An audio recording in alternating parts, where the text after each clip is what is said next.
morning all of you. In the last class we discussed the main properties on the sets. They are nothing but closure property, associative property, existence of identity, existence of inverse and the commutative property by using any composition on the non-empty set. Okay, let us discuss very important task about groups, that is nothing but special definitions. Number one is a groupoid. What is a groupoid?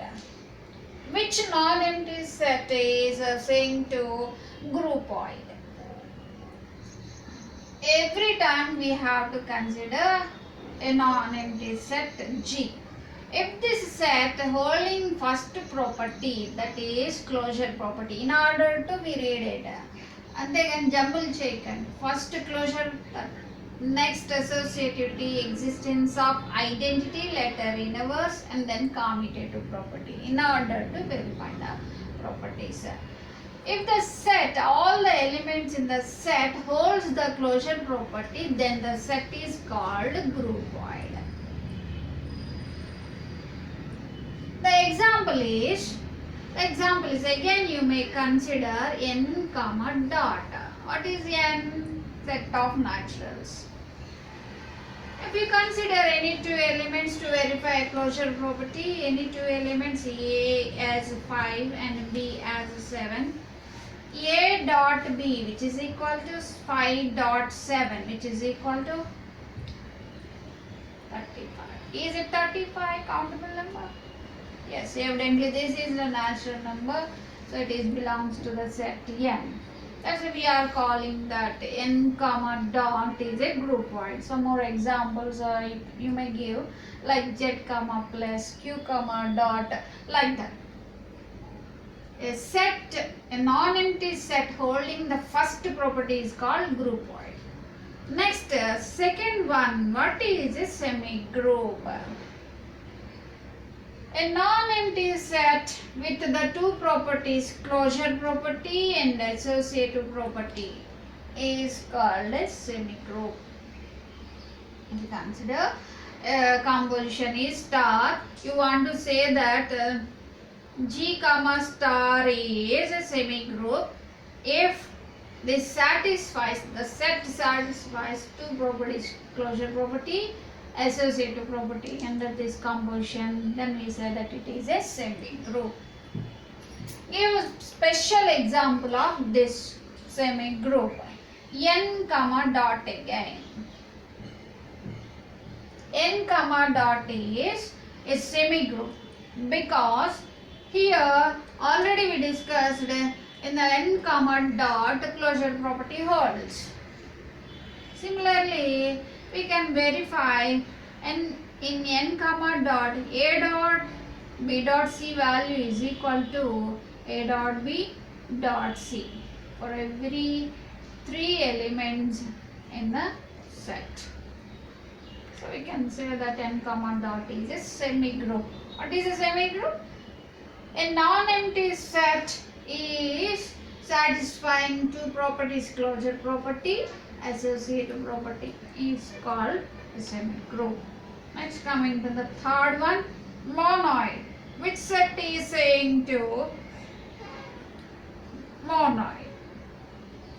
If we add semigroup, if we add existence of identity property to the semigroup ki manam maraga property, third property, existence of identity manam insert చేసినట్లయితే వచ్చేటువంటిదే monoid.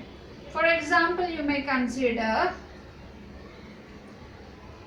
z comma dot. It is a monoid, evidently. Or n comma dot you may consider because already we verified there in closure property, associativity. So we can consider n comma dot. It is a monoid because here we can say that multiplicative identity is always 1. 1 is in the set of naturals. That's why we are calling that a dot e is equal to 1. E is equal to a for all a in n. Similarly, e dot a is equal to a for every a in the set. Yeah. So, existence identity exists in the n comma dot, so n comma dot is a monoid. It is a particular example for monoid. Next, very important definition is that group. Which set is saying group? Monoid satisfies the property for existence of inverse. That means if all the elements in the monoid having inverse elements, then that set is group. Okay. Or in other words, you may say that a non-empty set G is said to be a group under the composition star if it satisfies closure property, associative property, existence of identity, existence of inverse. Examples. Let us discuss them through examples. Which set is going to set a group? Is it naturals under multiplication is a group? Let us discuss it. Already we said that n comma dot is a monoid, isn't it? Now we want to verify the existence of inverse property. So we are finding inverse elements. Suppose 4 is an element in n. What is the identity element? 1. What is the condition in the existence of inverse property? We have to pick up B, so that A star B is equal to E and B star A is equal to E అవుతూ B అనేటువంటి element మనం pickup చేస్తే అది తిరిగి మన సెట్లో ఉంటుందో లేదో చెక్ చేయాలి. సో ఏ వాల్యూ అనేది మనం 4 కింద తీసుకున్నాం. 4 star B is equal to 1. Star value is, here we consider the composition is dot. So B value is equal to, taking out 1 by 4. Identity is 1, that's why we are taken here 1. B value is 1 by 4. Is it a natural number? It does not belongs to the natural number set. So 4 అనే element కి 1 by 4 అనేది multiplicative inverse అవుతుంది కానీ మన సెట్లో లేదు కనుక n comma dot అనేది not a group. It is not a group.